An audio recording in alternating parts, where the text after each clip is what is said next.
Next is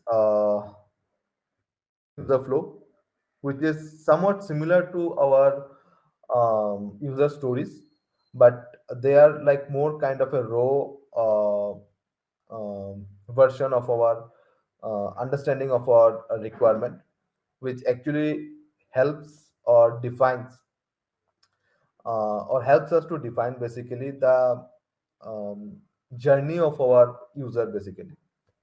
Okay, so say for example, I speak about login or user onboarding, right? So if I so normally in any app nowadays you open, whether it is a web or mobile, right? We have this user onboarding as as a common pattern, right? So when we speak about user onboarding, how do we want the users to be onboarded? Maybe we want them to download our app, then log in, and then land up in our main homepage, right? So we're defining the starting point and the ending point basically. In user stories, we actually try to define the different tasks that the users will be doing. User flow actually helps us to define the start point and the end point, like from where the user will be starting and where the users will be ending, right? So that's how we slowly we drill down and we go into more nitty gritty of the problem, and that's how we actually start creating our information architecture. Okay, and this user flows also, if you see, they emphasize more uh, not on the task but from the different like they emphasize that all users might not perform the similar tasks. Okay, because if you think of a e-commerce site, you might you can take you can understand that every users might not go and do the search, right? They might also navigate through the different paths or the different links that are already available, or maybe the different categories of the product that are already there in the homepage, right? So we first of all have to decide this starting point. Okay, and then we can we define the different user stories, and then we go and start creating uh, the architecture of the entire product basically. Okay, so that is basically it from the theoretical standpoint. We will move on to the Figma and we'll see how to do all these things. So before that, if anyone has any questions, would be happy to take.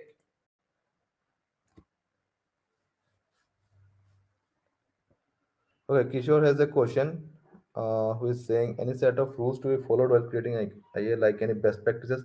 Yeah, Kishore, we just discussed, right? It should not be too complex. Okay, yes, there are structures which will be complex, but still we have to, it is as a designer, UX professional, it is our responsibility to make sure that how simple we can make the IA of our product, and how easily we can make our users find the information that they are looking for in our product. Okay, and second is like when we are labeling the main top level categories, or even the internal categories as well, or even the sequential patterns, if we remember the checkout flow or payment flow or whatever, right? Or maybe booking flows, right? So the labels has to be very simple. It should not be too complicated that users are not getting what we have written, and they are and the stage where they are and the label that is written is not matching. So these are a couple of things that we have to keep in mind, but overall there is no kind of set rules that this is how we have to go, because there are the patterns of doing it, and depending on your project, depending on your requirement, we can we will be creating or taking the approach basically of doing the um, uh, structuring our architecture. Okay, I hope it was clear, Kishore.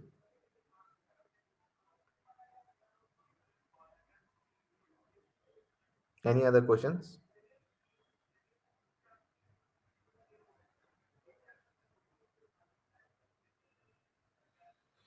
If no, then we'll move on to the Figma and we'll just see how we can do that.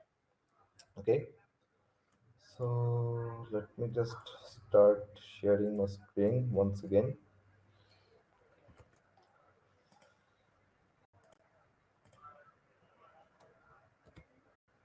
Let me know if my screen is visible.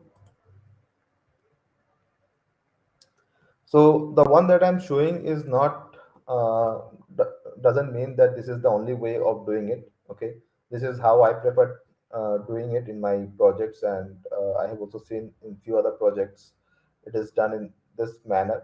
But yes, again, as I said, there is no one size fit for all. Feel free to explore on this topic and more. There are a lot of articles available. Okay, and also. We have a detailed in-depth course on IA, if I'm not wrong. So yeah, please feel free to go and do a little bit more research on this. Okay. So we first start with the understanding our users and their goals. Okay. So it could be any product. Take example of an e-commerce site or any dashboard or any kind of nowadays we have this food platforms, right? Like Swiggy, Zomato, Eatfit, all of them, or any travel blogs. So whatever it is, right? There will be some target audience defined for that particular for particular platform, right?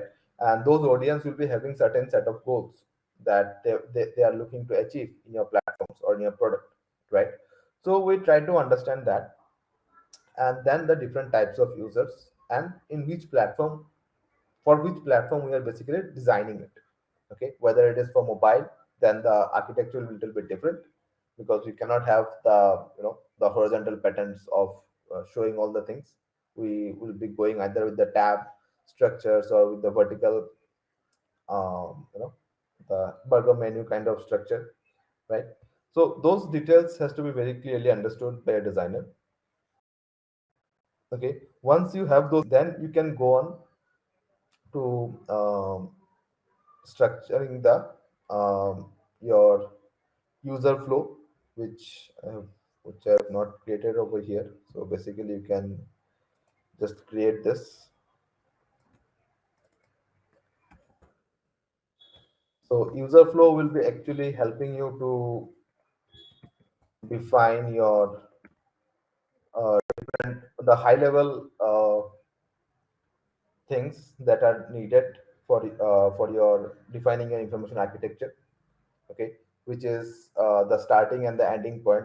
If you remember, as I've said, these things are not required here. So say for example, in the user flow you want um, how to onboard, uh, how to do user coding, right? So this is your ask now, or this is your requirement, like how you can do the user onboarding. So basically it can be something like it goes through your download or visit our product or website, right?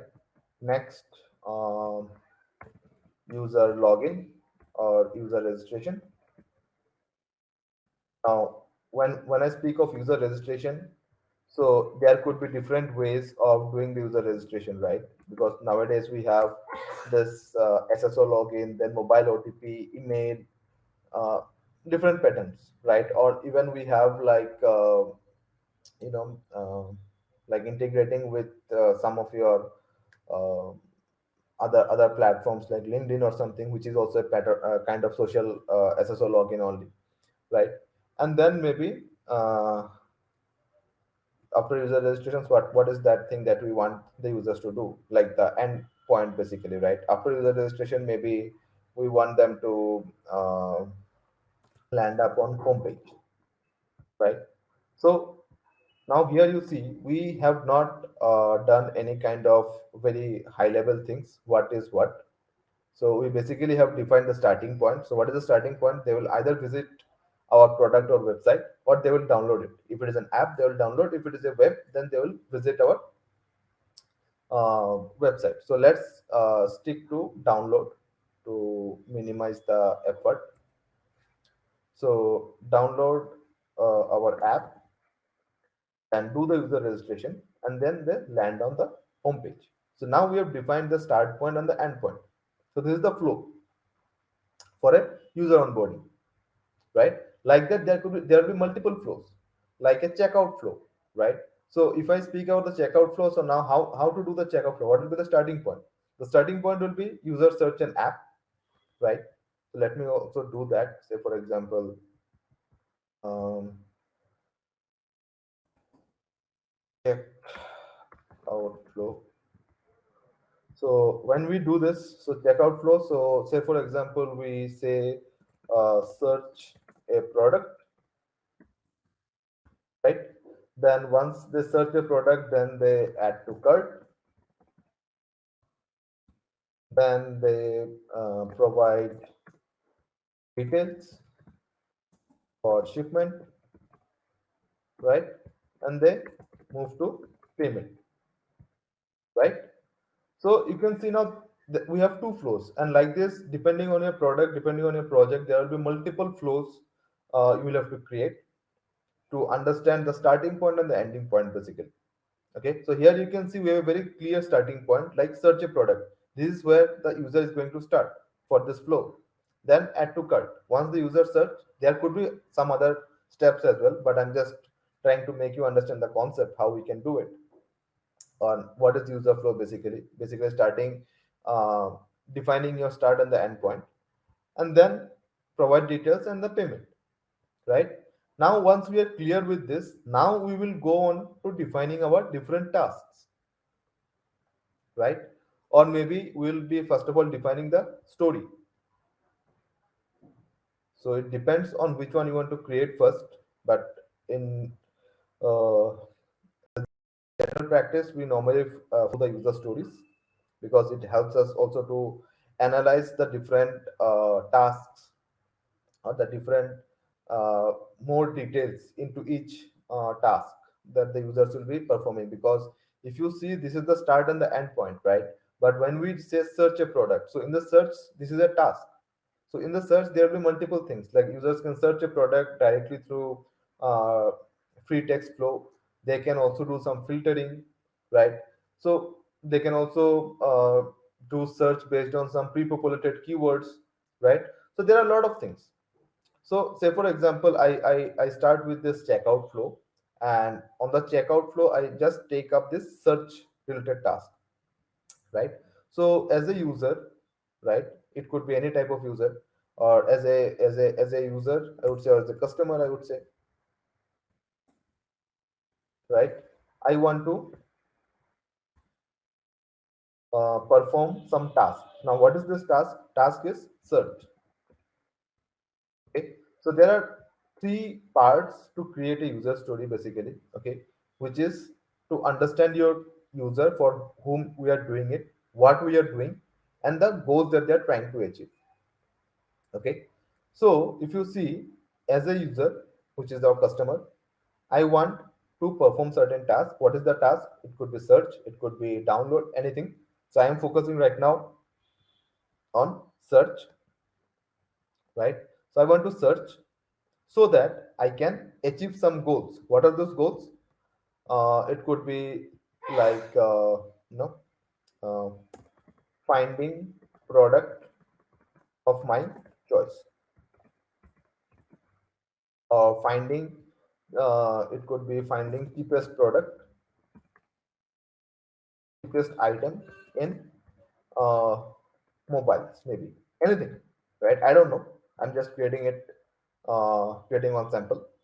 Okay, so we also do create some kind of scenarios. So what is this scenario? Basically, this scenario is just trying to actually, that this information architecture is something which is also done somewhere after a preliminary research work is done.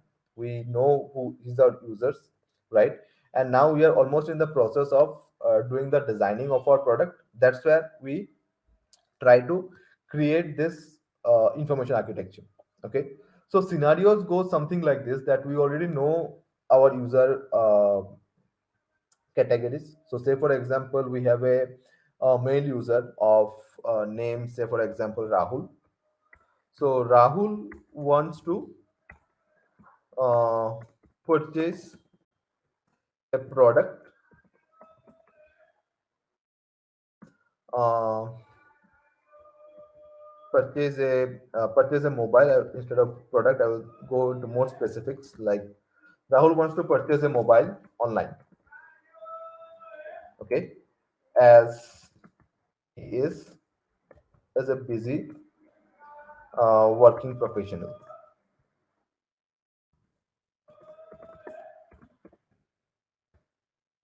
Okay, so this is the scenario. Okay, that Rahul wants to purchase a mobile online, as he is a busy working professional and he might not have so much of time to go to the store and get it for him, or if he wants to gift it to someone, he might not have that much of time. So this is the scenario. So based on the scenario, we are going to create this story. So as a user, I want to perform search so that I can find the product, cheapest product in X category. And like this, there could be multiple other stories. Okay, and then we go on to define the different tasks. Like we'll be defining maybe search, right? So now search, inside this we'll be having different things. Okay, so like the different requirements, right? So what could be the one of the requirement? One of the requirement could be like auto search, okay, or keywords, auto keyword, or pre keyword search, right? Next, it could be filter, right? And like this, there could be many other things. Some of the solutions, so we can, so when we present the solutions here, we will mostly go with the different ideations of our mockups, what we prefer. Okay, useful links, maybe this is kind of a template, so maybe useful links we can include some links like some of our inspirations that we gather. Okay, what are the potential risks? So when we speak about the risks, there could be like what is that thing that might go wrong in the search, right? So one of the potential risks that I can think right now here may be the keyword mismatch. Maybe someone is writing flowers or mobiles, right?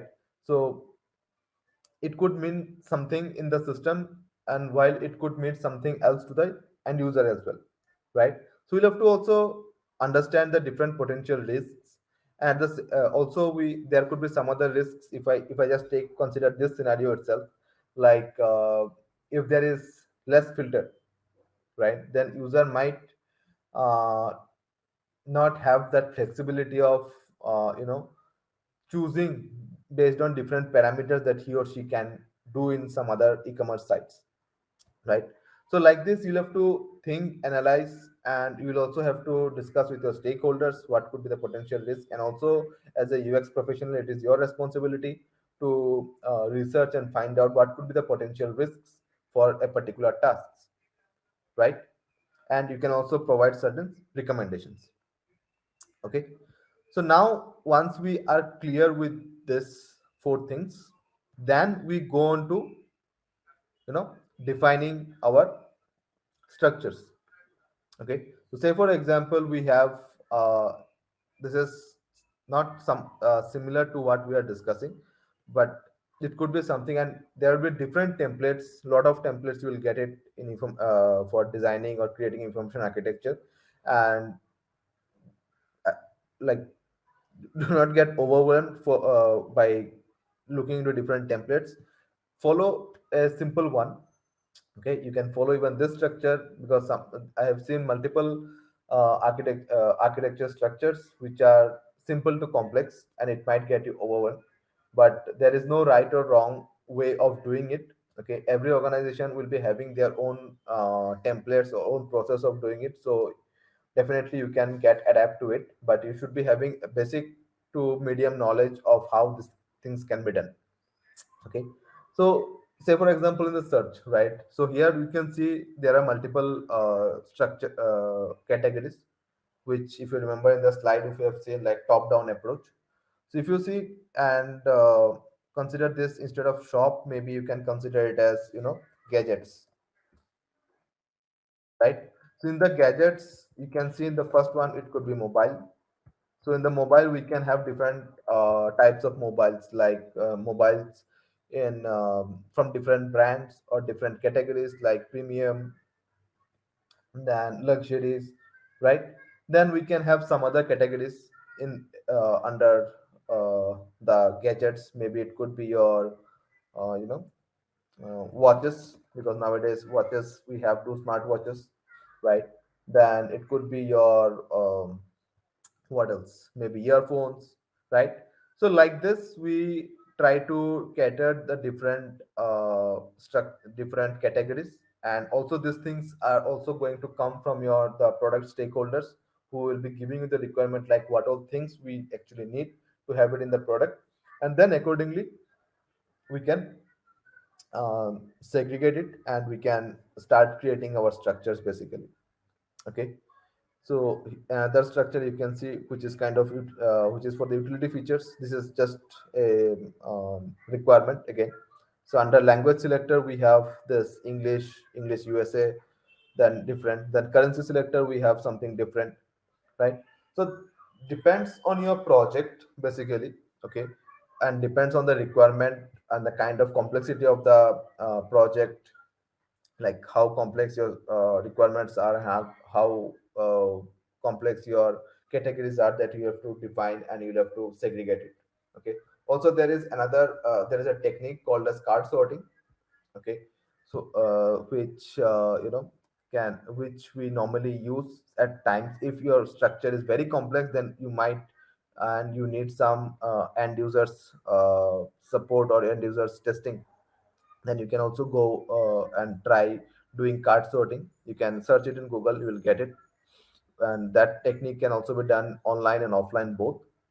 So yeah, that's how we normally or we do the information architecture. Okay, so that's basically it from my side. So any questions would be happy to take.